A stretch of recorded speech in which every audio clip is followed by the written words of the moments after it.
Hello everyone and welcome to Pragyan IAS. Myself Tarini Rathod and today we'll be talking about inflation.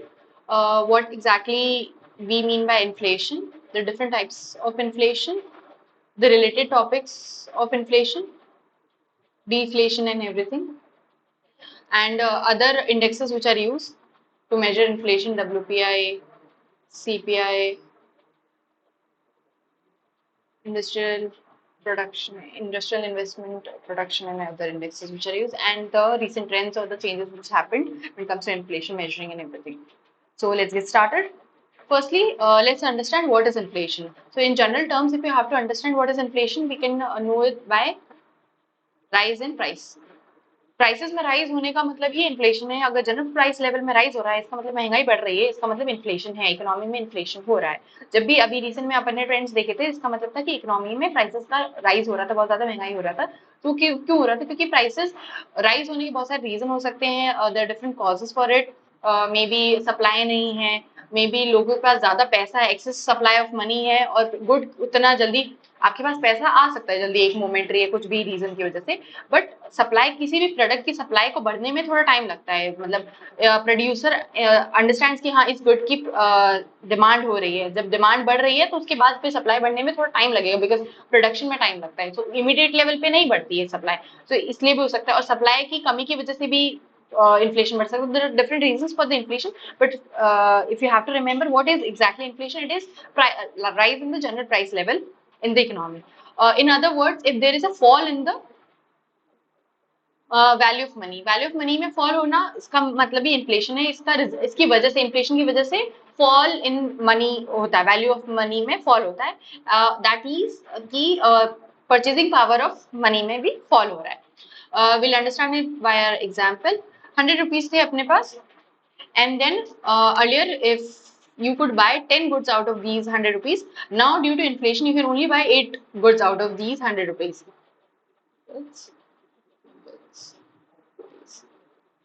So how this has so inflation की वजह से क्या हुआ कि आपकी जो वैल्यू है मनी की वो गिर गई। कैसे? कि पहले आप 100 रुपीज में यू कुड बाय 10 गुड्स और अभी सिर्फ 8 गुड्स ही बाय कर पा रहे हो। मतलब कि सेम अमाउंट ऑफ मनी में आप सेम अमाउंट ऑफ गुड नहीं बाय कर पा रहे, आप लेस गुड बाय कर पा रहे हो। मतलब सेम अमाउंट ऑफ मनी आपको सेम सेटिस्फैक्शन नहीं दे पा रहा है which it could give, it was able to give earlier. So inflation का in general terms it is rise in the prices, महंगाई हो जाना इकोनॉमी में is inflation. Deflation is exactly opposite of inflation. It is fall in the price. Fall in the price level is deflation. We can also say it is negative rate of inflation. इसका मतलब है कि ये उल्टा, एकदम उल्टा inflation का। Price rise हो रहा था इन्फ्लेशन में, डिफ्लेशन में प्राइस फॉल हो रहा है। तो suppose now you can buy may be, अगर वैल्यू ऑफ मनी में देखें, वैल्यू ऑफ मनी के टर्म से नहीं देखेंगे बट ऐसा कह सकते हैं कि प्राइसेस फॉल होगी तो आप सेम 100 रुपीज में मे बी 11 गुड्स खरीद सकते हो। पहले what you could by only 10 goods, may be because the goods got cheaper. अब सस्ते हो गए प्रोडक्ट, सस्ते मिल रहे हैं तो आपके पास सेम पैसा है तो आप ज्यादा गुड्स खरीद सकते हो क्योंकि सस्ते हो गए प्रोडक्ट। डिसइंफ्लेशन इंपॉर्टेंट है, so you have to remember exactly disinflation का क्या मतलब होता है, कि it might be confusion at times. Slow rate of inflation को अपन डिसइंफ्लेशन बोलते हैं। इसका मतलब है, अपन एग्जांपल से समझेंगे। तो suppose 2007, 2008, 2009 and 2010 inflation rate was 10%, then it was 7%, oh sorry, inflation rate was 3%, then it was 7%, then it was 9% and then it was 10%.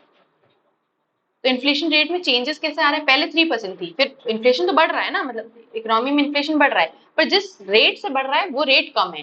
जैसे पहले 3 था, फिर 7 हुआ, फिर 9 हुआ, फिर 10 हुआ। मतलब कि पहले जो बढ़ा था वो एकदम बहुत ज्यादा ह्यूज राइज है। 3 से 7 बढ़ गया, मतलब कि 4% का राइज हो रहा है।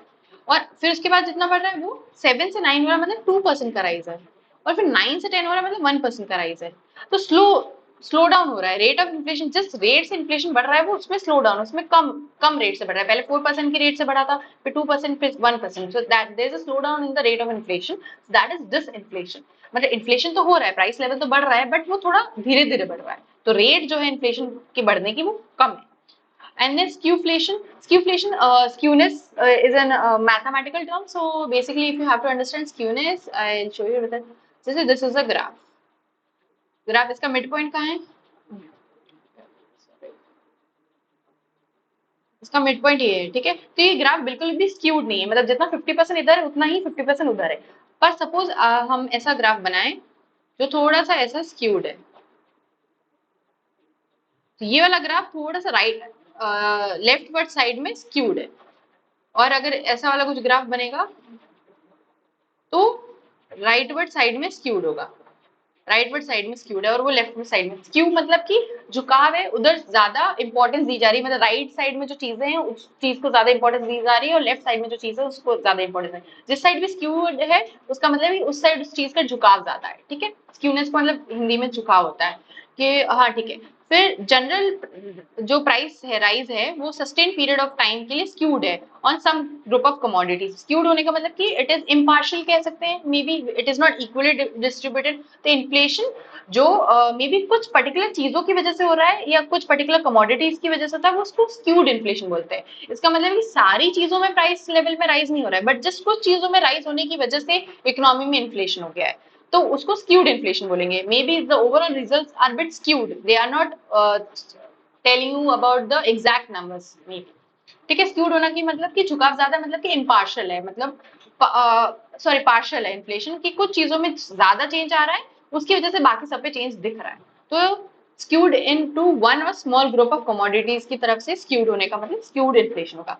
Galloping inflation is when there is a very huge, या डबल डिजिट में या ट्रिपल डिजिट में जब राइज हो रहा है इन्फ्लेशन में, तो उसको गैलोपिंग इन्फ्लेशन बोलते हैं। इसको ये दूसरे टर्म्स भी है जिसका नाम है हॉपिंग, जंपिंग, रनिंग इन्फ्लेशन भी बोला जाता है।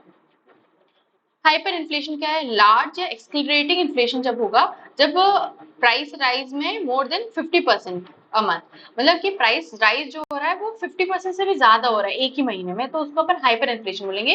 मतलब बहुत ज्यादा ही राइज हो रहा है प्राइस लेवल, तो उसको हाइपर इन्फ्लेशन बोला जाएगा। ऐसा अपन ने देखा है इन जर्मनी 1920s में, जिम्बाब्वे में 2000 में हुआ था एंड वेनेजुएला में 2010 में हुआ था, जब बहुत ज्यादा प्राइस लेवल राइज हो गया, तो मतलब to even buy small basic amenities like bread and everything, people had to give like very huge amount of money for that। मतलब बहुत प्राइस लेवल बहुत ज्यादा बढ़ गया इकोनॉमी में, जो उनकी करेंसी की जो वैल्यू थी वो बहुत ज्यादा गिर गई थी, तो उसको हाइपर इन्फ्लेशन बोलते हैं। Creeping inflation, creeping means there is a gradual rise in price level along time, मतलब थोड़ा थोड़ा धीरे धीरे बढ़ रहा है, तो मतलब वो अच्छा माना जाता है। थोड़ा थोड़ा इन्फ्लेशन इकोनॉमी के लिए अच्छा माना जाता है, so it is considered good, या mild inflation is considered positive for the economy. क्यों? क्योंकि अगर इन्फ्लेशन नहीं होगा तो इसका मतलब है कि प्रोड्यूसर्स जो है वो प्रोड्यूस नहीं करेंगे, क्योंकि डिमांड ही नहीं है इकोनॉमी में। आप प्रोड्यूसर हो, you not be willing to produce more goods, why? Because आपको पता है कि कोई खरीदने नहीं वाला है, तो why will you produce goods जो आपके पास पड़े रहेंगे। तो इकोनॉमी में जब डिमांड ही नहीं किसी चीज की, तो सप्लाई नहीं करेगा, प्रोड्यूसर सप्लाई नहीं करेगा, तो नए नए वेंचर्स नहीं खुलेंगे, इकोनॉमी एक्सपैंड नहीं होगी। तो इकोनॉमी की ग्रोथ के लिए it is consider inflation is very important, so mild inflation is consider positive for the economy. Moving forward, bottleneck inflation क्या होता है? स्ट्रक्चरल इन्फ्लेशन होता है।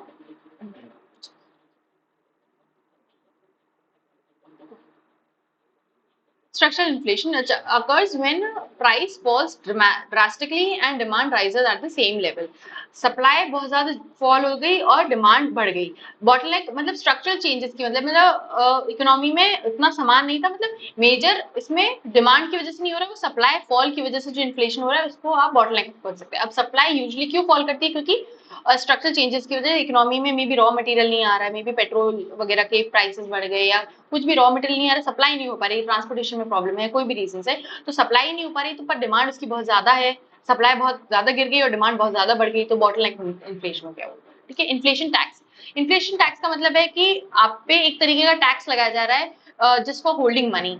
Suppose you have earlier because of suppose you had a saving of 1000 rupees and earlier if you could have spent, या आपने उस time पे spend किया होता वो 1000 रुपए, तो may be could have bought two goods, two pants, you can say, ठीक है।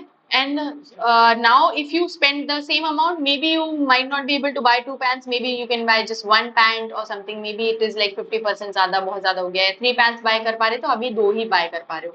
So it is a tax because you are holding money in savings। तो आपने कुछ नहीं किया पर इकोनॉमी में प्राइस लेवल बढ़ गया, पर इसलिए आपकी वैल्यू ऑफ मनी जो आपने कैश होल्ड कर रखा है उस पर एक पेनल्टी टाइप चार्ज हो गया, तो आपका जो ये लॉस हुआ एक और पैंट बाय करने का जो अमाउंट का जो लॉस है उसको आप बोल सकते हैं एक पेनल्टी जो चार्ज हुई है, एग्जैक्टली हुई नहीं, गवर्नमेंट ये चार्ज नहीं कर रही है, जस्ट एन अज्यूम कि इन्फ्लेशन की वजह से जो आपको लॉस बेयर करना पड़ रहा है, जो पेनल्टी बेयर करनी पड़ रही है, उसको इन्फ्लेशन टैक्स बोला जाता है। Penalty for holding cash at a time for high inflation due to erosion of value of money, erosion मतलब fall in the value of money, which I already told you. And Phillips curve, ये important concept है। Phillips curve क्या होता है, economic concept है। It talks about the inverse relationship between inflation and unemployment.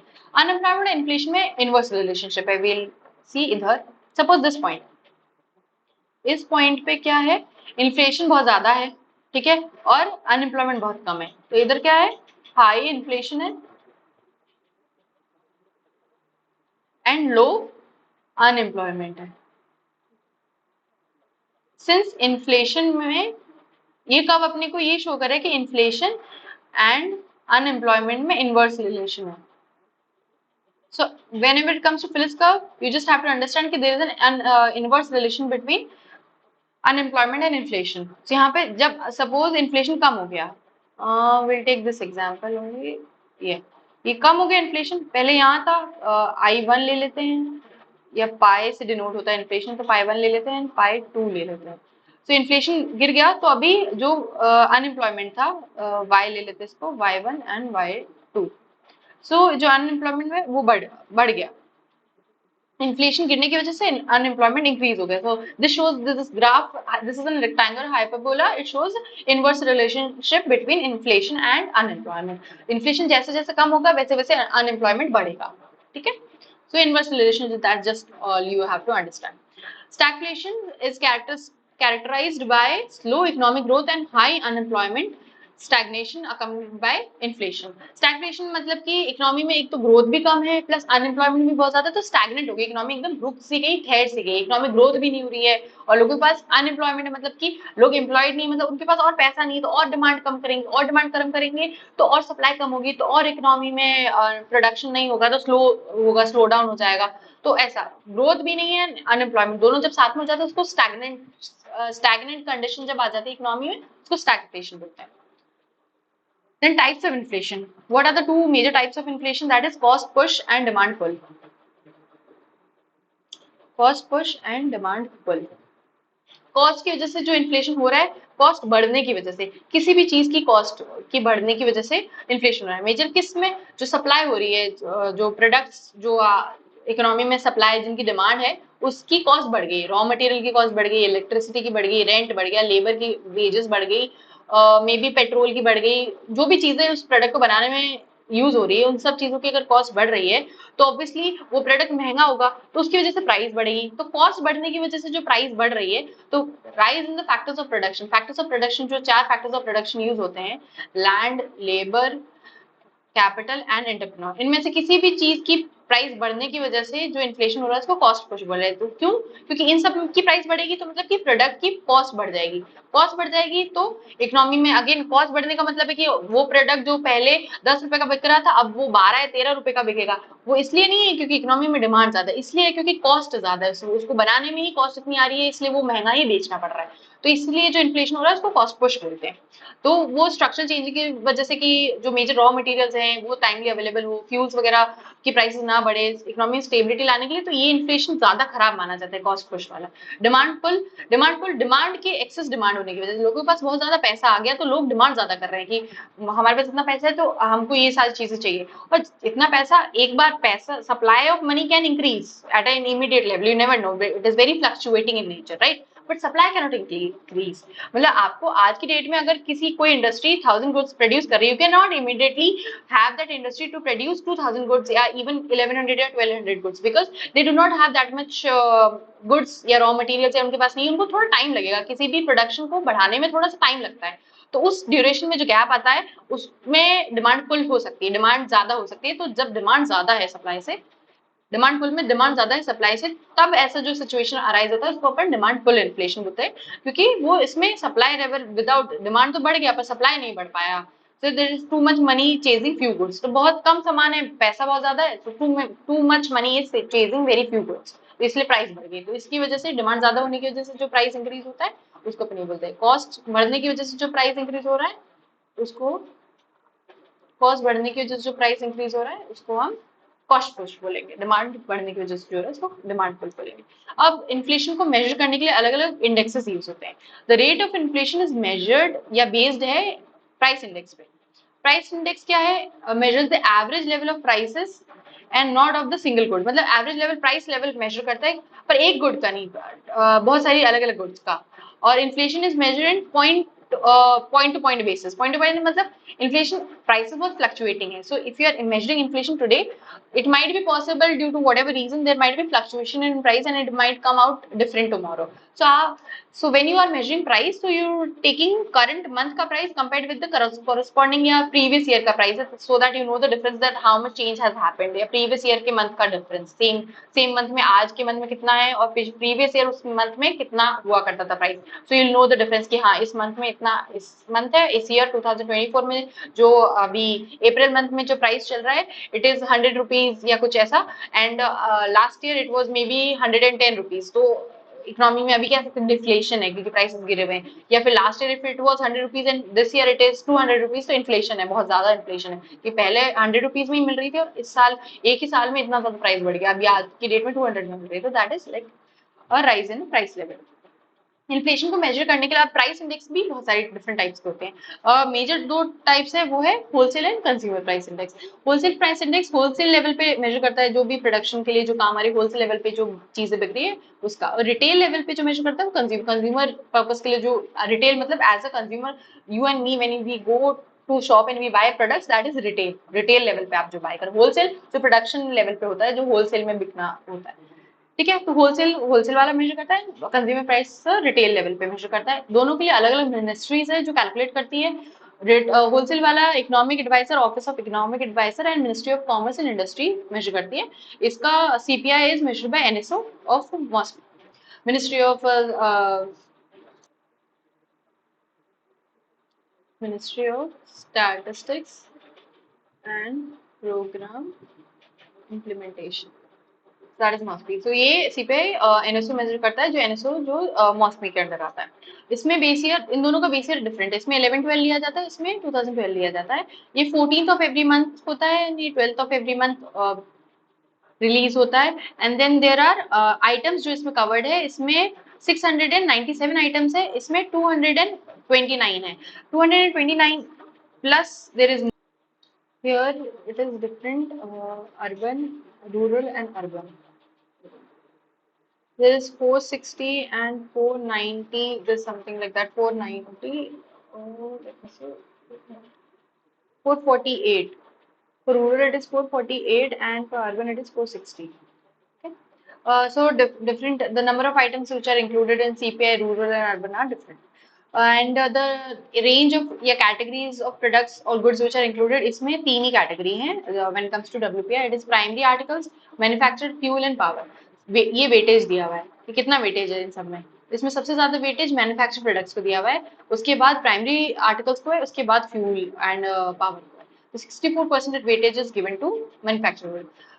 I it might be possibly not be aware about weightage, so I'll just understand, make you understand in simple terms। जैसे कि जैसे कि bottle है, ठीक है, तो ये bottle पूरा 100% जैसे विल जस्ट टेक इट कि ये 1 लीटर का बॉटल है, and then what will do is कि अगर if we fill this bottle, तो अगर if we fill it with 60 ml of manufactured products, then 22 ml of primary products and 13 ml of fuel and power, so it will make all the 100%, 101 litre, ठीक है। तो वैसे ही जब अपन wholesale product या होलसेल प्राइस इंडेक्स मेजर कर रहे हैं तो अपन वेटेज ज्यादा दे रहे हैं, तो किस चीज के प्रोडक्ट्स को ज्यादा वैल्यू दी जा रही है इसलिए उसका वेटेज ज्यादा है, बस ऐसा, ठीक है।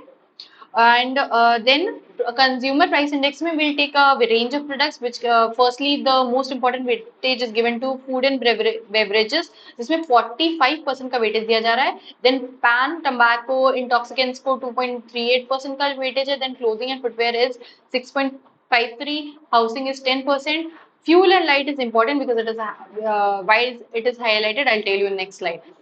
it is 6% का weightage, इसमें electricity, LPG and kerosene is included, but इसमें पेट्रोल और डीजल नहीं है इंक्लूडेड। वो क्यों नहीं है? क्योंकि जब मिसलेनियस है उसमें education, health care and transport and communication included है, तो ट्रांसपोर्टेशन के अंदर अपन फ्यूल इंक्लूड करते हैं, तो इसीलिए इट इज नॉट इंक्लूडेड इसमें फ्यूल, एज एन इसमें पेट्रोल वगैरह इंक्लूड करते हैं। Okay, so to avoid the problem of double counting, इसलिए उसमें इंक्लूडेड नहीं है। तो इसमें सबसे ज्यादा वेटेज फूड एंड बेवरेजेस को है, बाकी उसके बाद if you have to go by the sequence, then उसके बाद हाउसिंग को वेटेज है, देन फ्यूल एंड लाइट को है, एंड देन सॉरी उसके बाद मिसलेनियस को है, देन हाउसिंग को है, then fuel and light, then clothing and footwear, and lastly intoxicants को है। तो सबसे ज्यादा फूड एंड बेवरेजेस को है, इसमें सबसे ज्यादा मैन्युफैक्चर्ड प्रोडक्ट्स को है होलसेल प्राइस इंडेक्स में वेटेज। ओके, सो इसमें इन दोनों का एक सब कैटेगरी भी कह सकते हैं, जिसमें होलसेल फूड इंडेक्स है जो 24% जो प्राइमरी आर्टिकल्स है मैन्युफैक्चर फूड प्रोडक्ट्स को वेटेज दिया जा रहा है, और इसका जो कंज्यूमर फूड प्राइस इंडेक्स है उसमें 39% वेटेज, जिसमें 12 सब ग्रुप्स हैं जो इसमें फूड और बेवरेजेस की कैटेगरीज हैं, और इसमें 10 सब ग्रुप्स हैं जो एक्सक्लूड कर रहे हैं, और इसके और 10 सब ग्रुप्स हैं जिसमें नॉन अल्कोहलिक बेवरेजेस और प्रिपेयर्ड मील वगैरह को एक्सक्लूड किया गया है, इसमें नहीं इंक्लूडेड है। तो 12 सब ग्रुप्स हैं जो मेजरली जो सिर्फ फूड की प्राइस को राइस को इंक्लूड करते हैं, वो कंज्यूमर फूड प्राइस इंडेक्स है, ऐसा कुछ you can remember it by. ठीक है, उसकी 12 सब कैटेगरीज है, if you remember it then good, then if you don't then it's okay. Impact of increase in food price, अगर फूड की prices में इंक्रीज हो जाएगा तो डब्ल्यूपीआई इंडेक्स पे इतना इम्पैक्ट नहीं पड़ेगा, इसमें ज्यादा इम्पैक्ट पड़ेगा। क्यों? क्योंकि इसमें फूड प्राइसेस को ज्यादा वेटेज दिया गया, इसलिए ज्यादा इम्पैक्ट पड़ेगा, ऑब्वियस सी बात है। इसीलिए इन्फ्लेशन की टारगेटिंग के लिए ये यूज होता है, विच इज रिटन इधर RBI is required to maintain CPI rate of inflation at 4 and 2%। जो when we I have talked about it a lot कि 4% और 2% का जो 4 प्लस माइनस 2% का जो टारगेट आरबीआई का, ये सीपीआई इंडेक्स का यूज करती है। मतलब सीपीआई जो है वो 4 प्लस माइनस 2% होना चाहिए, डब्ल्यूपीआई फ्लक्चुएट कर सकता है, तो सीपीआई का टारगेट लेके चलती है। तो आरबीआई का टारगेट रहता है कि सीपीआई को कंट्रोल रखे। क्यों? क्योंकि कंज्यूमर ज्यादा सीपीआई से इफेक्ट होता है, प्रोड्यूसर होता है होलसेल से effect. So every person is a consumer but every person is not a producer. So इसीलिए since it, and if you have to know कि which is broader concept, WPI CPI is a broader concept because it considers a lot number of goods and a lot number of variety of goods are included। ये इसमें fuel और इसका अलग category है जो 13% का weightage दिया हुआ है, इसमें फ्यूल कैटेगरी ए में नहीं इंक्लूड किया है जहाँ पे फ्यूल और लाइट है, बट उसको कैटेगरी बी में इंक्लूड किया गया है जहाँ पे ट्रांसपोर्टेशन एंड कम्युनिकेशन में जो फ्यूल ट्रांसपोर्टेशन का यूज होता है उसको उस टाइम में इंक्लूड किया है। हाईएस्ट वेटेज इसमें मैन्युफैक्चर प्रोडक्ट्स को दिया गया है, इसमें फूड एंड बेवरेजेस को दिया गया है, सर्विसेज इसमें इंक्लूड नहीं है, ये इंपॉर्टेंट पॉइंट है, इसमें सर्विसेज इंक्लूडेड है, तो दिस इज इंपॉर्टेंट। सो इसीलिए also it becomes broader concept. Indirect taxes included नहीं होते, इसमें इंक्लूडेड होते हैं, तो इसीलिए also it becomes important because taxes के इंक्रीज या डिक्रीज होने की वजह से भी जो इन्फ्लेशन में चेंज आता है, वो इन्फ्लेशन का चेंज ये वाला CPI inflation tells you about it, otherwise wholesale price index में वो चेंज नहीं दिखेगा। टारगेट बाय आरबीआई नहीं टारगेट करती है, टारगेट करती है। So all these 3 points are very important यहाँ पर। Wholesale food index sub index of WPI, WPI का जो सब इंडेक्स है होलसेल फूड इंडेक्स, जो सब कैटेगरी में आता है जिसमें फूड प्रोडक्ट्स इंक्लूड किए जाते हैं, जो प्राइमरी आर्टिकल बास्केट है जिसमें फूड प्रोडक्ट्स है फ्रॉम मैन्युफैक्चरिंग प्रोडक्ट्स की बास्केट से। तो फूड आर्टिकल्स को जो मेजरली यूज कर रहा है वो फूड इंडेक्स होगा डब्ल्यूपीआई में। अगर वो होलसेल प्राइस पे ले रहा है तो होलसेल हो गया होलसेल फूड प्राइस इंडेक्स, और अगर वो कंज्यूमर प्राइस पे ले रहा है तो कंज्यूमर फूड प्राइस इंडेक्स हो गया, जिसमें base year and methodology of calculation of CFPI is like CPI only। ये calculate होता है, we consider only the categories of food and beverages की ही category के there are sub groups जैसे कि cereals, meat, fish वगैरह और ऐसे सब categories है। इसके sub groups है जो alcohol non alcoholic beverages को exclude कर रहे हैं। CPI is based on 10 sub groups। out of these 12 जो sub groups है जो CPI में include हुए उसमें से 10 sub groups CFI में है, 2 नहीं है। वो 2 कौन से नहीं है? एक तो नॉन अल्कोहलिक बेवरेजेस नहीं है, prepared meal snacks and sweets ये वाला नहीं है। So that this also becomes important कि कौन से 2 सब ग्रुप्स हैं जो सीपीआई में है पर सीएफपीआई में नहीं है, मतलब फूड वाले में नहीं है, वो फूड होते हुए फूड वाले में नहीं है, वो है non alcoholic beverages and prepared meals and everything. और दूसरे सीपीआई से रिलेटेड कॉन्सेप्ट है सीपीआई जो आप इंडस्ट्रियल वर्कर्स के लिए कैलकुलेट कर रहे हैं, एग्रीकल्चर वर्कर्स के लिए कर रहे हैं एंड रूरल लेबर्स के लिए कर रहे हैं। इन सब के बेस ईयर्स अलग अलग है। पहले बेस ईयर इसका इंडस्ट्रियल वर्कर के लिए 2001 हुआ करता था, now it is 2016 and for agriculture workers it is still the same, it needs to be revised but yet it is the same only, that is to 1986 to 1987 और same goes for rural workers. तो agriculture rural economy में वो same है। CPIL मतलब industrial labour, agriculture labour and rural labours के लिए जो publish हो रही है वो लेबर ब्यूरो पब्लिश करता है, ministry of labour and employment. NREGA के जो वेजेस हैं are presently link to agriculture, जो CPI एग्रीकल्चरल लेबर्स है उससे लिंक्ड है, एंड गवर्नमेंट प्रपोज कर रही है कि इसको लिंक किया जाए, कि रूरल लेबर से लिंक किया जाए। एंड CPIL इंडस्ट्रियल वर्कर्स वाला जो है वो कैलकुलेट करता है डियरनेस अलाउंस, कि कितना अलाउंस मिलना चाहिए वगैरह, ये सब के लिए यूज होता है। सो इसीलिए these indexes are important. Service price index ये पब्लिश होता है office of economic adviser under ministry of commerce and industry. Measures separately in service of railway, postal, banking, ये सब सारी जो सर्विसेज है अलग अलग सर्विसेज के लिए यूज हो रहा है। इसकी मिनिस्ट्री याद रखने की इंपॉर्टेंट है, बाकी जो सर्विसेज इंक्लूड हो रही है वो इंपॉर्टेंट है थोड़ी सी। सर्विस प्राइस इंडेक्स, तो जो सर्विस को मेजर करेगा वो सर्विस प्राइस इंडेक्स हो गया। प्रोड्यूसर प्राइस इंडेक्स जो primary price change in the producers basis on primary या इंटरमीडिएट या फिर फिनिश्ड गुड्स पे जो प्राइस में चेंज आ रहा है, वो प्राइस के चेंज को जो मेजर करता है वो प्रोड्यूसर प्राइस इंडेक्स है। दो producer price index is not calculated in India, India consider नहीं करता है इसको, but you have to like know कि what it is. Upon selling in India में ये नहीं है। Hence it is measured the average change measure करता है किसमें, price of the goods and services either as they leave the place of production, जब वो प्रोडक्शन के प्लेस से लीव कर रहे हैं या फिर जब वो प्रोडक्शन प्रोसेस में एंटर हो रहे हैं। प्राइमरी डिफरेंस जो WPI एंड PPI में है is the addition of the coverage, is in addition to the coverage जो WPI में हो रहा है, रिफ्लेक्ट कर रहा है change in the average cost of production including markup and taxes. Markup और टैक्सेस इंक्लूडेड नहीं है, while CPI measures price changes of the transited good at the gate excluding taxes। जो WPI वो टैक्सेस इंक्लूड कर रहा है, PPI जो है वो टैक्सेस इंक्लूड नहीं कर रहा है। तो इसमें अगर मेजर देखना जाए तो टैक्सेस और मार्कअप या टैक्सेस इंक्लूडेड नहीं है PPI में। मतलब गेट ऑफ एंट्री मतलब कि जब प्रोडक्शन हो रहा है तो जब तक मान लो एक फैक्ट्री है, फैक्ट्री के अंदर जो सामान बन रहा है तब तक तो उस पर टैक्स नहीं लगा ना, जैसे ही वो फैक्ट्री छोड़ेगा सामान तब उस पर टैक्स लगना चालू होगा अलग अलग चीजों का। तो एट द गेट जो टैक्स लग रहा है, गेट के बाहर जाने के बाद जो टैक्स लग रहा है वो इंक्लूड नहीं हो रहा है। तो transited at the gate excluding taxes, तो जो गेट पर ट्रांजिट हो रहे हैं उन प्रोडक्ट्स को इंक्लूड करता है प्रोड्यूसर प्राइस इंडेक्स। मतलब टैक्सेस को basically it is excluding, at the gate जो गुड्स ट्रांजिट हो रही है वो goods are included under the producer price index. That is the major difference. So you can say WPI is a still broader concept because it includes taxes, and PPI is not a broader concept. The Residex is the price change in the residential real estate में जो price change हो रही है, मतलब कि land वगैरह property वगैरह में, ठीक है। ये national housing bank NHB develop करती है। 2 हाउसिंग प्राइस इंडेक्स हैं इसके, एक HPI at assessment price and HPI at market price, ठीक है। All India house price index RBI release करता है, इसका बेस ईयर 2010-11 है। इसमें ट्रांजिशनल लेवल डेटा जो हाउसिंग अथॉरिटी है रजिस्टर्ड हाउसिंग 10 मेजर सिटीज का लेती है, जैसे इलाहाबाद, बैंगलोर, चेन्नई, दिल्ली, जयपुर, कानपुर, कोची, कोलकाता, लखनऊ एंड मुंबई। 10 सिटीज का एवरेज हाउसिंग की कितना जो भी हाउसिंग डेटा है वो उधर की कितनी प्राइसेस वगैरह चल रही है हाउसिंग की, रियल एस्टेट की, वो उन मेजर सिटीज का डेटा ले रही है, so that we have an homogeneous distribution of the prices and everything. New wage rate index, अब हमने कंज्यूमर पढ़ लिया एंड देन होलसेल पढ़ लिया। Now will talk about new wage rate index, जो वेजेस या इंडस्ट्रियल जो इंडिया में कैलकुलेट होता है, जैसे प्रोडक्शन ये वाला जो था प्रोडक्शन प्रोड्यूसर प्राइस इंडेक्स नहीं है, तो प्रोड्यूसर नहीं है तो प्रोड्यूसर्स के लिए कुछ होगा ना, तो वो है industrial production, index of industrial production, ये वाला इंडिया में कैलकुलेट होता है, इसीलिए will talk about more about it in detail.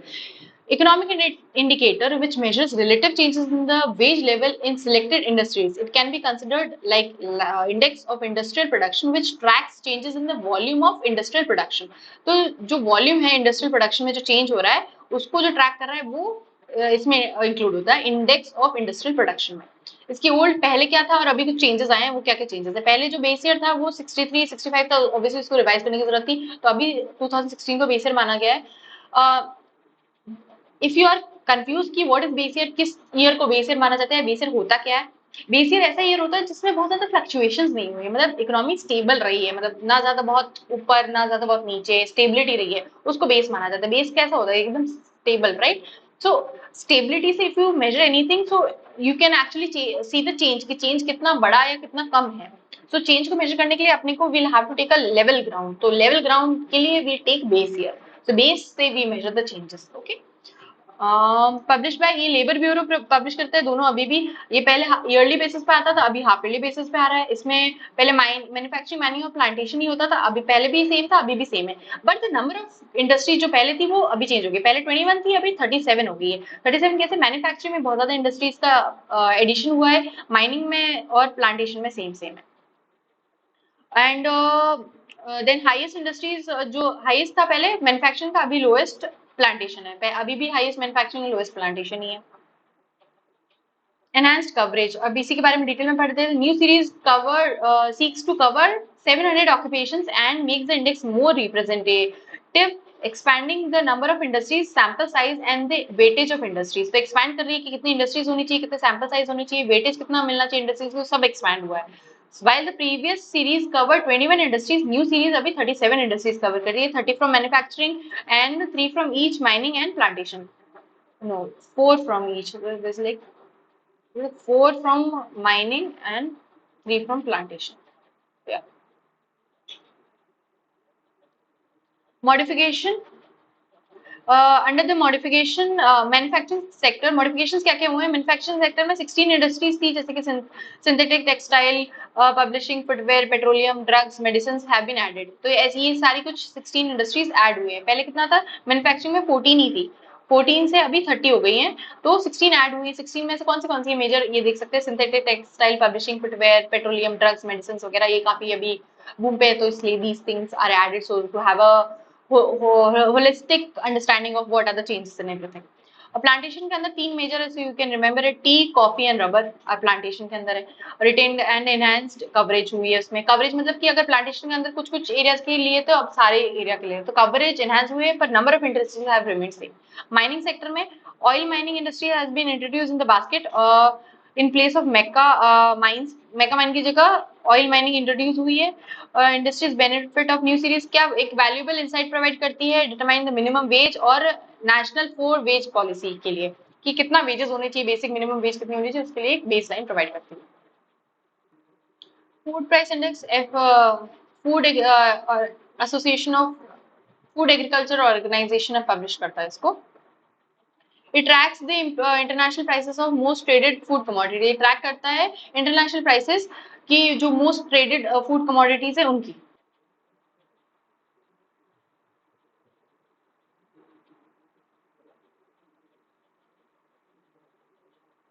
Food and agriculture international prices, जो मोस्ट ट्रेडेड फूड कमोडिटीज है उसकी इंटरनेशनल प्राइसेस को ट्रैक करता है। तो कमोडिटीज को ग्रुप किया गया है, 5 कमोडिटी के ग्रुप्स हैं जो इंक्लूड करते हैं meat, dairy, cereals, vegetable oil and sugar. Weight जो असाइंड ईच कमोडिटी को असाइन किया गया है, वेट प्रोपोर्शन, उनका शेयर कितना है ग्लोबल ट्रेड में, जिस चीज का ज्यादा शेयर है ग्लोबल ट्रेड में उसके अकॉर्डिंग उनको वेट असाइन किया गया है।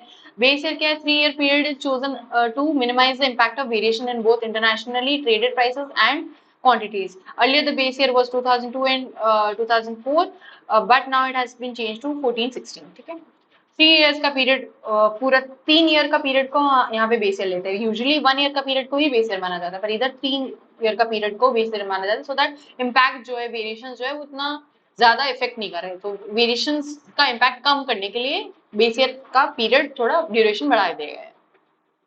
Ballistic dry index publish by London based ballistic exchange. ये इंडेक्स क्या प्रोवाइड करता है? असेसमेंट प्रोवाइड करता है of the prices of moving the major raw materials by sea. किसी भी प्रोडक्ट को, किसी भी रॉ मटेरियल को बाय सी अगर मूव करे तो उसमें कितना प्राइस है, कितना कॉस्ट आ रहा है, उसको मेजर करता है। Ballistic dry price index frigid rates, frigid rate मतलब जो भी मालगाड़ी वगैरह जा रही है या इवन शिप्स के थ्रू जो भी सामान जा रहा है, जो बल्क कमोडिटीज जैसे कोल, आयरन और एंड ग्रेन्स वगैरह जो यूज हो रहे हैं, जा रहे हैं, ट्रांसपोर्ट हो रहे हैं, उनका फ्रिजिड रेट मेजर करता है। इंपॉर्टेंस क्यों, ये इंपॉर्टेंट क्यों है? इफ ये इंडेक्स अगर इंक्रीज होता है तो इसका मतलब है कि फ्रिजिड रेट हैज इंक्रीज, इसका मतलब फ्रिजिड रेट या ट्रांसपोर्टेशन की कॉस्ट इंक्रीज हो गई है ना, that would indicate a higher demand for raw material such as coal, iron ore वगैरह की और ज्यादा डिमांड होगी, hence higher economic growth. Similarly अगर ये डिक्रीज होता है तो इसका मतलब ये इकोनॉमिक एक्टिविटी डिक्रीज हो गई है, मतलब कि लो इकोनॉमिक ग्रोथ। किसी फ्रिजिड मतलब ट्रांसपोर्टेशन की कॉस्ट बढ़ना मतलब कि डिमांड ज्यादा है, इसलिए लोग ज्यादा ट्रांसपोर्ट करने की नीड पड़ रही है ना, तो नीड हो रही है, तो इसलिए तो कोल वगैरह की प्राइस बढ़ रही है, तो मतलब इकोनॉमिक ग्रोथ, तो प्रोडक्शन जैसे बोला जाता है कि प्रोडक्शन इंक्रीज हो रहा है, तो इकोनॉमी में अगर एक्टिविटी ज्यादा हो रही है तो इकोनॉमी की ग्रोथ भी ज्यादा होगी, अगर एक्टिविटी कम होगी तो ग्रोथ नहीं होगी, स्टैग्नेंट हो जाएगी economy. Other indexes for tracking freight rates जैसे कि बैलिस्टिक डर्टी टैंकर इंडेक्स है जो ट्रैक करता है फ्रिजिड रेट्स को क्रूड ऑयल के लिए, जो स्पेसिफिकली वो डर्टी टैंकर इंडेक्स है। Ballistic clean tanker index tracks the frigid rates for petroleum products, तो पेट्रोलियम के लिए क्लीन टैंकर है और इसके लिए डर्टी टैंकर है, ये दूसरे दो इंडेक्सेस है। अब जीडीपी डिफ्लेटर अगेन बहुत इंपॉर्टेंट है, नेशनल इनकम में मैंने थोड़ा सा इसका बताया था, but to know it in detail will talk about it here.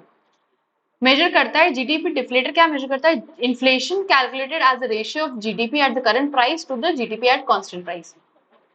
Basically GDP inflation की वजह से कितना चेंज हो रही है, कितना डिफ्लेट हो रही है, वो मेजर करता है, ठीक है। तो जीडीपी एट करंट प्राइस पे अभी की प्राइस पे जैसे जीडीपी कितनी है अपनी, कुछ भी मान लो कि अभी की प्राइस पे इकोनॉमी में पैसा आ रहा है, इकोनॉमी की जीडीपी इंडेक्स जीडीपी मान लो 100,000 है, और पहले जो कांस्टेंट प्राइस पे है, जो कांस्टेंट ईयर जो हमने लिया 2011-12, उसमें GDP was 9, we can take it 500।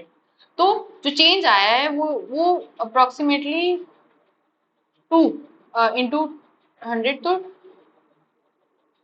Okay, हाँ 200% का चेंज है, 200% का चेंज हो गया, 200% का इंक्रीज हुआ है, तो इन्फ्लेशन में इंक्रीज होने की वजह से प्राइसेस में इंक्रीज हुआ है, जीडीपी में इंक्रीज हुआ है, तो एक्चुअल जो नॉर्मल या जीडीपी कितना डिफ्लेट कर रही है उसकी प्राइसेस से, प्राइसेस की वजह से जीडीपी में कितना चेंज है वो बताता है डिफ्लेशन, ठीक है। अब इसमें कमोडिटी क्या और इन दोनों में डिफरेंस क्या है, सीपीआई में और जीडीपी डिफ्लेटर की क्यों जरूरत पड़ी जब अपन सीपीआई मेजर कर रहे हैं वगैरह, will talk about it. Fixed basket of foods and services are consumed by people, इसमें सारे जो भी हैं, सारे गुड्स एंड सर्विसेज जो भी with in India consume produce हो रहे हैं वो सारे माने जा रहे हैं, इसमें फिक्स्ड बास्केट है, जो हमने जो प्रोडक्ट्स लिए हैं वो 7 कैटेगरीज के जो प्रोडक्ट्स है, डिफरेंट 400 प्लस जो आइटम्स है वही इंक्लूड कर रहा है। इंपोर्टेड गुड्स नहीं इंक्लूड इसमें इंक्लूडेड हैं, इसमें नहीं है। Since you know that GDP domestic मतलब within the domestic territory वाले ही प्रोडक्ट्स इंक्लूडेड है, तो एक्सपोर्ट इंपोर्ट वाले नहीं, sorry imported goods are not included, CPI में they are included. The basket of goods remain same, ये change होती रहती है, इसमें बास्केट सेम रहती है, ठीक है। और वेटेज ऑफ डिफरेंट गुड्स इसमें एक्सप्लिसिटली डिफाइंड है कि किस चीज में कितना वेटेज मिलेगा, इसमें मार्केट वैल्यू है, किस चीज जिस चीज की मार्केट वैल्यू ज्यादा वगैरह हो जाएगी उसके अकॉर्डिंग उसको वेट दिया जाएगा, जिस भी गुड सर्विस। ये फ्रीक्वेंटली, तो फ्रीक्वेंसी कितना, ये मंथली कैलकुलेट होता है, क्वार्टरली कैलकुलेट होता है।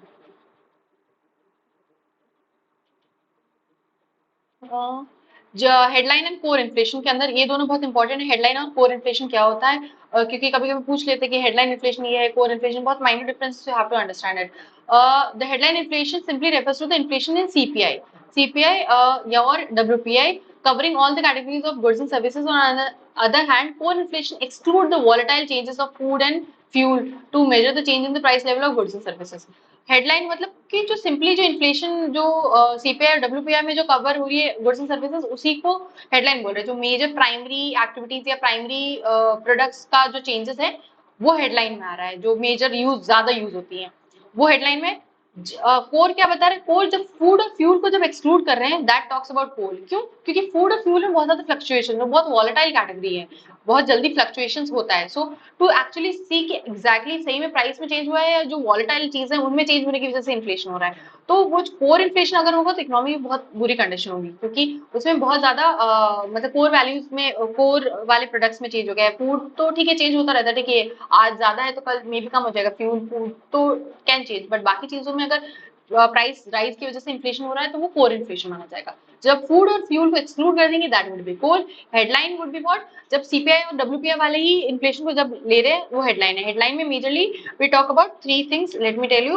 Primary food, primary primary activities या goods, P R I, primary plus fuel plus manufacturing, manufacturing में फूड वगैरह इंक्लूडेड, ठीक है, ये सब है। पर जब हम सीपीआई कोर ले रहे हैं तो उसमें फूड और फ्यूल नहीं ले रहे, अदरवाइज सारी चीजें इंक्लूडेड है। Hence, a drastic fall in food and fuel prices can bring down the headline inflation, but by a large extent. तो अगर फूड और फ्यूल प्राइसेस में अगर फॉल हो रहा है तो हेडलाइन बहुत जल्दी गिर जाएगा, बट कोर इन्फ्लेशन जो है वो अनअफेक्टेड रहेगा। So this is important line, just remember it. What to target headline या कोर। अब आरबीआई को क्या टारगेट करना चाहिए, आरबीआई तो सीपीआई टारगेट करती है, ठीक है, of the inflation and not the core inflation in this regard. Okay, ठीक है, ये पुराना डेटा है इधर 2020 का जो डेटा है वो ये बताता है कि highlight sole focus on CPI headline rate of inflation not to be appropriate on the amount of number of reasons. According, it has been recommended that a greater focus on core inflation is warranted. पुराना data, so like we'll move forward. Reasons क्या क्या है कि core क्यों target करता है, sorry CPI क्यों target करता है। फर्स्टली हेडलाइन इन्फ्लेशन में take place to volatility of the prices of crude oil and food commodities. तो क्रूड ऑयल की प्राइसेस में फ्लक्चुएशन होने की वजह से या फूड कमोडिटीज में फ्लक्चुएशन होने की वजह से वो इन्फ्लेशन चेंज हो जाएगा। तो आरबीआई का इन चीजों पे कंट्रोल नहीं है, तो इसलिए RBI can not take these inflation into consideration, क्योंकि RBI can control money supply. या आरबीआई के हाथ में कौन सी चीज होती है जो उसके कंट्रोल में, मनी सप्लाई कंट्रोल कर सकता है। तो प्राइस और ये चीजें बहुत ज्यादा वॉलेटाइल है, उनको वो इमीडिएट लेवल पे कंट्रोल नहीं कर सकते। फॉर एग्जांपल अगर मॉनसून फेल हो गया या फिर lack of cold chain infrastructure हो गया या फिर सप्लाई बॉटलनेक हो गया, तो सिंपली इन सब चीजों की वजह से फूड प्राइस बहुत जल्दी इंक्रीज हो जाएंगी। तो उसमें आरबीआई कैसे करेगा, एकदम उसका रोल प्ले नहीं हो पाएगा ना। वो अपनी रेट्स डिक्रीज भी कर देगा, repo rate, bank rate, monetary policy में जैसा अपन ने पढ़ा था, तो भी इन्फ्लेशन तो कंट्रोल में नहीं आ पाएगा। सो आरबीआई तो things which RBI can control, इसीलिए आरबीआई के कंट्रोल को ज्यादा ट्रांसमिशन ऑफ मॉनेटरी पॉलिसी को ज्यादा इफेक्टिव बनाने के लिए we are taking this, we are not taking headline inflation, we are taking core inflation in calculation, ठीक है। secondly, most of the time inflation in food commodities transitory and may not require any policy action. Trajectory means कि अभी है, थोड़े time से change हो जाएगा, वो अपने आप ऑटोमेटिक चेंज हो जाएगा, उसमें आरबीआई का इन्फ्लुएंस का या इतना एक्शन की जरूरत नहीं है। तो why to have major changes in the rates just cause of food inflation. Thirdly, RBI tries to control inflation due to volatility in the prices of food commodities, and it can prove to be counterproductive. For example, to control inflation, उसने rate और increase कर दिया, पर इसकी वजह से investment decline हो गया, फिर consumption expenditure and फिर economy में slowdown आ गया। अब food price की वजह से इन्फ्लेशन बढ़ गया, ठीक है, इन्फ्लेशन बढ़ गया तो आरबीआई क्या करेगा, ऑब्वियसली रेट्स इंक्रीज कर लेगा सो दैट लिक्विडिटी को एब्जॉर्ब कर पाए। लिक्विडिटी को एब्जॉर्ब कर पाए तो लोगों के पास पैसा कम होगा, तो पैसा कम होगा तो लोग सेव कम करेंगे, तो इन्वेस्ट भी कम करेंगे। तो इकोनॉमी में अगर इन्वेस्टमेंट नहीं होगा और even as a consumer you will not be spending a lot, you will be trying to save, या फिर आपके पास ज्यादा रखोगे, खर्चा नहीं करोगे, राइट। इन्वेस्टमेंट नहीं कर रहा है प्रोड्यूसर और कंज्यूमर खर्चा नहीं कर रहा है, तो ये दोनों नहीं हो रहे, इकोनॉमी में स्लो डाउन हो गया, तो इकोनॉमी तो एकदम स्टैग्नेंट हो जाएगी because of that. Fourthly, to measure inflation correctly, the weightage must be assigned to different categories of commodity depending upon their share in the household expenditure. Hence, the share higher would be weightage. जितना share ज्यादा है उतना ही उस पे weightage ज्यादा होना चाहिए। The share of food commodities in the household expenditure has decline. तो पहले जो शेयर हुआ करता था फूड कमोडिटीज का वो अभी डिक्लाइन हो गया काफी ज्यादा 2011-12। ये द सीपीआई ये इतना ज्यादा वेटेज देती है फिर भी सीपीआई इसको, ये अभी रिसेंट में न्यूज में भी था कि फूड पे जो एक्सपेंडिचर है वो डिक्लाइन हो गया, तो फिर भी इतना ज्यादा वेटेज इतना रिक्वायर्ड नहीं है। अब ये बेस इफेक्ट क्या होता है, the base year base price which we were talking about, there is a base effect, what is exactly it is. Covid period में यू माइट हैव हर्ड कि कोविड में इकोनॉमी बहुत डाउन चली गई थी, तो इसीलिए उसके नेक्स्ट ईयर जो ग्रोथ हुई थी वो बेस इफेक्ट की वजह से ग्रोथ थी। मतलब कि जब कोई चीज बहुत ज्यादा नीचे चली जा रही है, अपने लेवल से भी नीचे चले रही है, पर उसके बाद इंक्रीज होगी, तो इंक्रीज का जो परसेंटेज चेंज है वो परसेंटेज ज्यादा दिखेगा। क्योंकि अगर आपके पास 100 रुपए है, फिर आपके पास 100 रुपए और आ जाए, तो मतलब 100% इंक्रीज हो गया ना, पर 100 रुपए तो बहुत कम रुपए हैं टू हैव, राइट। तो अगर जैसे आपके पास कुछ सालों पहले आपके पास 100 नहीं, लेट्स सी 200-150 रुपीज थे, and this year you have less rupees, you have like only 100 rupees, and next year you have 200 rupees. So वो एकदम ज्यादा ड्रास्टिक चेंज आया है, पर ऐसे percentage wise it is 100% change. But if you do not see this year, because this year was bad due to whatever reason, तो उससे पहले वाले ईयर में तो 180 रुपीज आपके पास थे, तो उस ईयर से कंपेयर करते जस्ट 20 रुपीज का increase, so not that huge change. तो वो क्यों होता है, वो बेस की वजह से होता है। बेस आपका, आपने किस चीज को बेस माना हुआ है। तो base effect refers to the impact of the rise in the price level, that is the last year's inflation in the previous year for over the corresponding rise in the price level in the current year, that is the current inflation. तो last year जो inflation था और current year जो inflation है, उन दोनों में कितना, लास्ट ईयर के इन्फ्लेशन का कितना इम्पैक्ट इस ईयर के इन्फ्लेशन पे आ रहा है, वो बेस इफेक्ट होगा। That is what I told you. जैसे last year you had 100 rupees, now you have 150 rupees, So this is a very huge impact. ये 50% 25% अप्रोक्सीमेटली इम्पैक्ट चेंज है, राइट? तो आपका 50 रुपीज का चेंज हो रहा है. Here is an example. The rate of inflation in the current year depends upon the rate of inflation in the previous year. Previous year में base effect क्या बताता है कि जो रेट ऑफ इन्फ्लेशन है आज की रेट कितनी रहेगी वो पिछले साल कितनी रेट थी उस पर डिपेंड करेगी. अगर पिछले साल सपोज पिछले साल 130 था और अभी 150 हुआ तो अभी यहाँ पे चेंज 50 रुपीज का है, यहाँ पे चेंज कितना है 20 रुपीज का है. तो इधर चेंज ज्यादा है ना, इधर चेंज कम है. तो वो क्यों है? क्योंकि अपन बेस कम मान रहे हैं, इधर बेस कम है इधर बेस ज्यादा है. तो जब बेस कम लेंगे तो चेंज ज्यादा दिखेगा और बेस अगर ज्यादा लेंगे तो चेंज कम दिखेगा क्योंकि यहाँ पे तो सेम ही है वैल्यू, ये दोनों तो सेम है. So because of base, the base actually affects a lot of the change या percentage change जो change हुआ है. जैसे suppose we'll take it in percent. Suppose last year inflation was 10%. This year inflation is 15%. ठीक है? Last year inflation दूसरे example लेते हैं A और ये B हो गया. Inflation was 13% and this year it is 15%. हमने इधर दोनों साइड 15% ही माना है. तो if we see तो यहाँ पे कितना परसेंट का चेंज है? 5% का चेंज आ रहा है. That is a huge change. मतलब पहले 10% था अभी 15%, 5% एक्स्ट्रा बढ़ गया. लास्ट ईयर इधर कितना था बी में 13 था अभी 15 हो गया तो 2% का ही चेंज हुआ है. मतलब ठीक है ज्यादा नहीं बढ़ा है इतना. अगर चेंज देखा जाए तो बेस की वजह से चेंज जो है वो कम दिख रहा है, उसमें ज्यादा दिख रहा है उसमें कम दिख रहा है. अगर बेस आप कम लेते हो तो चेंज ज्यादा दिखेगा, बेस ज्यादा लोगे तो चेंज कम दिखेगा. Rate of inflation: price in the current month minus price in the corresponding month of previous year upon price in the corresponding month of previous year into 100. अगर if you have to remember कि rate of inflation कितना किस rate से inflation बन रहा है तो price in current month में क्या प्राइस चल रहा है हमारा चल रहा है 15 minus price in corresponding month of the previous year में इसी मंथ में कितना प्राइस था. We are taking an example of 10% suppose and prices in the corresponding month of previous year और corresponding month of previous year का price into 100. So how much it is 15 it is 5/10 50%. 50% का change आ रहा है. तो rate of inflation कितना है 50% rate है change ए में और बी में रेट कितना होगा 13 minus 10 sorry 15 minus 13 upon 13 into 100%. से लेस रहेगा. It is 2 upon 13 into 100 or whatever you can do the calculation, it would be definitely less than 50%.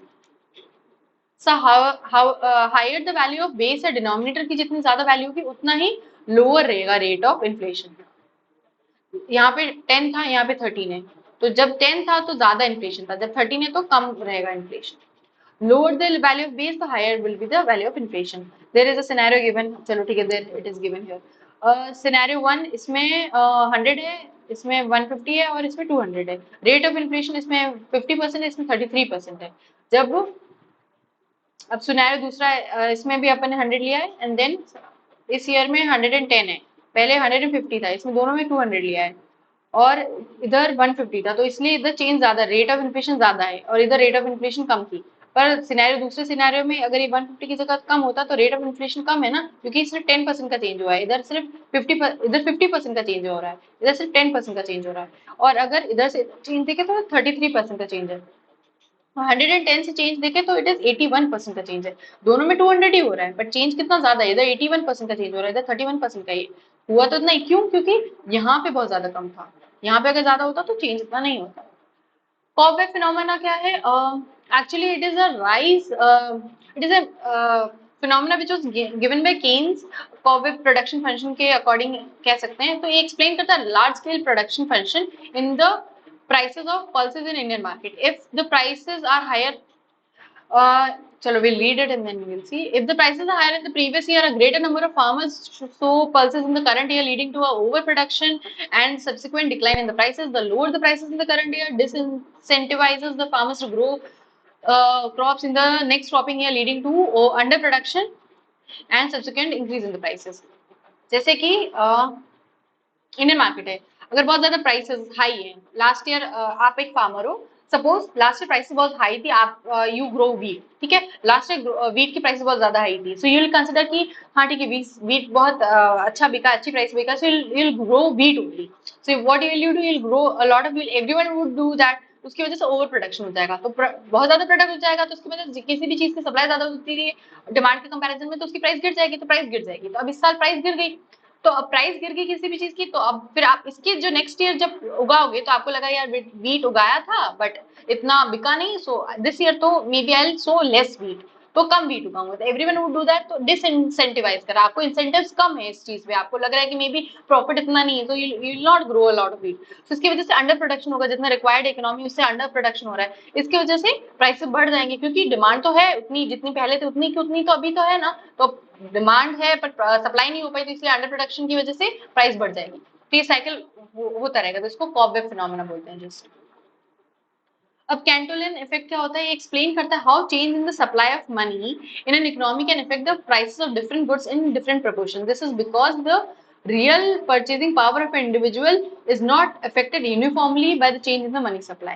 अब कैसे चेंज हो रहा है, जैसे सप्लाई ऑफ मनी इकोनॉमी में चेंज हो रहा है कि डिफरेंट डिफरेंट गुड्स की कमोडिटी पे डिफरेंट डिफरेंट प्रोपोर्शन में इफेक्ट होता है, कोई चीज आप ज्यादा चाहते हो कोई चीज कम चाहते हो, तो उसके according you will buy it at a different rate, तो आपकी जो रियल परचेसिंग पावर है वो यूनिफॉर्मली इफेक्ट नहीं होती है आपकी मनी सप्लाई की चेंज होने से, आपके पास सप्लाई चेंज हो रही है, ज्यादा हो रहा है पैसा कम हो रहा है, उसकी वजह से आप जो प्रोडक्ट्स जो बाय कर रहे हो वो प्रपोर्शन चेंज में नहीं हो रहा, जैसे अगर आप पहले suppose you used to buy 10 grams of rice and 100 grams of wheat, so maybe अगर आपके पास ज्यादा पैसा आ गया तो जरूरी नहीं है कि आप अब 10 ग्राम से 20 ग्राम्स हो जाएगा और 100 से 200 ग्राम्स होगा, you might be buying a car so which is a totally different good, so exact change नहीं आएगा आपकी, तो real same goes for when there is a less supply in money।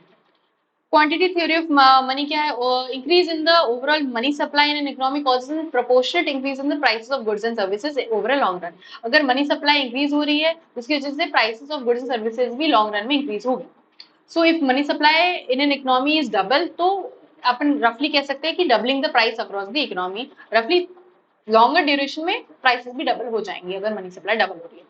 When money supplies expand, the fresh money does not get evenly distributed across the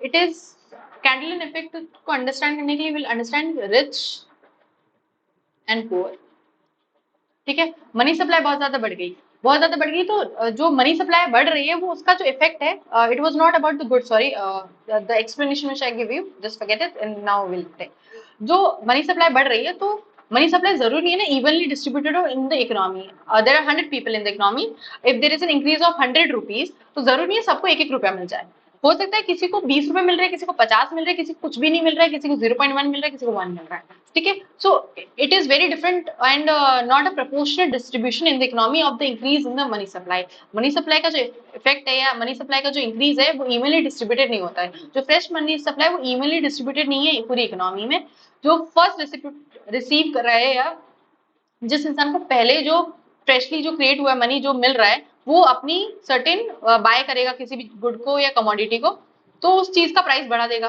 the price of this will begin to rise and before the price of the other goods and services, suppose person A है, ठीक है, उसको जो 100 rupees increase हुआ था, money supply जो है वो इंक्रीज हो जाती है 100 रुपीज से, तो पर्सन ए को 50 रुपीज मिलते हैं, ठीक है, पर्सन बी को मे बी 1 रुपी मिलता है, तो पर्सन ए क्या करेगा, पर्सन ए को हाउस लेना था, ठीक है, so what the person A would do, it would increase start मतलब it would buy a house and उसके बाय करने की वजह से ऐसे बहुत सारे लोग होंगे तो जिनके पास कुछ होंगे, पर होंगे तो सही ना बल्क में, तो उसकी वजह से जब तक पर्सन बी के पास पैसा पहुंचेगा, ये रोटेट हो गया जो इसका जो इफेक्ट है वो पर्सन बी के पास पहुंचेगा, ये 1 रुपया जितना भी उसकी जो मनी सप्लाई जब तक इंक्रीज होगी तब तक इसको जब अगर हाउस लेना होगा तो उसकी प्राइस जो है वो बढ़ चुकी होगी, तो इट वुड सो इसकी मनी सप्लाई इंक्रीज होने की वजह से जो वो डिमांड कर रहा है गुड, जिस चीज की डिमांड बढ़ रही है उसकी लॉन्ग रन में सप्लाई प्राइस बढ़ जाएगी, so then it would be very costly for person be to buy, so suppose this person is rich, rich के पास अगर ज्यादा पैसा आ गया तो increase the price of a good and then the poor when the poor person will have the money, it would be very costly for that person to buy that same good. The freshly created money takes time to pre-locate or through the wider economy and causes the price of all the goods and services rise proportionally. This whole thing is talking about this change only, which I have just explained. Okay. Effect of inflation, inflation का अब ये important है क्योंकि at times people get confuse and इससे MCQ भी आता है। Effect of inflation क्या है, क्रेडिटर्स और डेबिटर्स किसको ज्यादा पॉजिटिव इफेक्ट या नेगेटिव इफेक्ट क्या हो रहा है। इन्फ्लेशन क्या रिप्रेजेंट कर रहा है, degradation of value, money money की जो वैल्यू है वो डिग्रेड हो रही है, मनी वैल्यू ऑफ मनी का डिग्रेडेशन। तो एडवर्सली इफेक्ट करेगा जो लेंड कर रहा है या क्रेडिटर है उसको, और बेनिफिट करेगा जो बोरो कर रहा है। ठीक है, क्योंकि आपके पास 100 रुपए थे, आपने किसी को उधार दे दिए, ठीक है, पर इन्फ्लेशन की वजह से जब उसने लौटाए, तो आप अगर आज की डेट में उन 100 रुपए से कुछ खरीदते तो maybe again will go to back to that example, maybe you could have bought 10 goods, पर जब उस बोरोवर ने आपको लौटाए हैं, so now you can only buy 8 goods, so आपका तो वैल्यू ऑफ मनी गिर गया ना, so मतलब you तो cannot buy the same level of goods what you could buy earlier, so creditor पे नेगेटिव इम्पैक्ट होता है एंड जो बोरो कर रहे हैं उन पे पॉजिटिव होता है। क्यों? क्योंकि अभी वो कुछ उनको सिर्फ 8 गुड्स का पैसा नहीं सेव करके वो रिटर्न कर पा रहे पैसा, मतलब अभी वैल्यू ऑफ मनी कम हो गया है ना, वैल्यू ऑफ मनी उनके पास अगर 100 रुपीज है, दे नो कि they can by only 8 goods, तो वो 8 गुड्स बाय ना करके उस पैसे को रिटर्न कर देंगे, तो उनके लिए बेनिफिशियल है।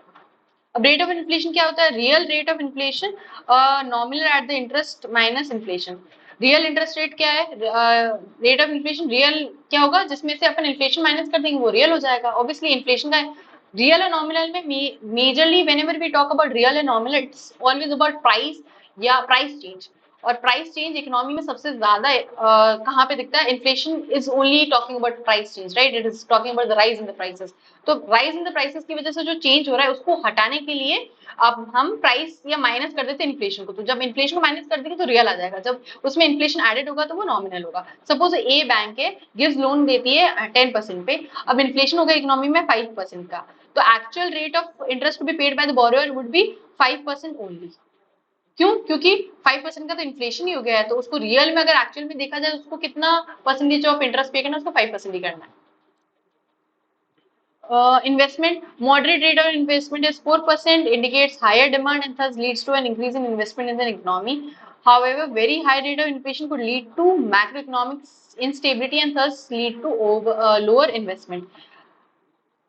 मॉडरेट रेट ऑफ इन्फ्लेशन अगर 4% तक है तो उस पर डिमांड अच्छी होती है, डिमांड अच्छी होने की वजह से इन्वेस्टमेंट ज्यादा होता है। अगर वेरी हाई इन्फ्लेशन होगा तो इंस्टेबिलिटी रहेगी और लो हो जाएगी इन्वेस्टमेंट। सो इकोनॉमी में इन्वेस्टमेंट अच्छी रखने के लिए इन्फ्लेशन को स्टेबल होना जरूरी होता है। अगर इन्फ्लेशन बहुत ज्यादा नीचे चला जाएगा तो भी इन्वेस्टमेंट नहीं होगा, और इन्फ्लेशन बहुत ज्यादा ऊपर चला जाएगा तो मैक्रो इकोनॉमिक लेवल पे इंस्टेबिलिटी होगा और लो इन्वेस्टमेंट होगा, क्योंकि people would not be trusting कि इतना इस लेवल पे करना चाहिए नहीं करना चाहिए सब कुछ।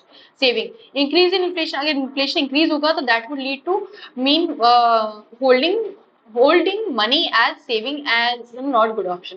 मतलब कि अगर इन्फ्लेशन बहुत ज्यादा है तो आपको पता है कि अगर आपके पास आप 100 रुपीज सेव कर रहे हो, so you know that if you are going to keep holding that money in cash या किसी भी फॉर्म में आप सेव करना is not a good option, because now the prices of the goods are increasing, तो the things which you could buy now may be in future if you buy the same goods वो महंगी मिलेंगी, तो saving is not consider good option. तो saving का inflation पे negative impact, inflation का saving पे नेगेटिव इम्पैक्ट होता है, इन्वेस्टमेंट पे पॉजिटिव होता है to a particular rate. Rate of interest पे भी पॉजिटिव होता है क्योंकि बोरोवर्स को कम इंटरेस्ट रेट पे करना पड़ता है कह सकते हैं, और इन बैंक्स के लिए नेगेटिव है क्योंकि बैंक्स को अब लेस इंटरेस्ट मिलेगा। सेम क्रेडिटर डेबिटर वाला जो एग्जांपल था, it applies to the rate of interest as well. Tax liability, increase in tax liability increases the direct tax liability of the individual, indirect tax liability also increases due to inflation. Tax liability भी increase होती है।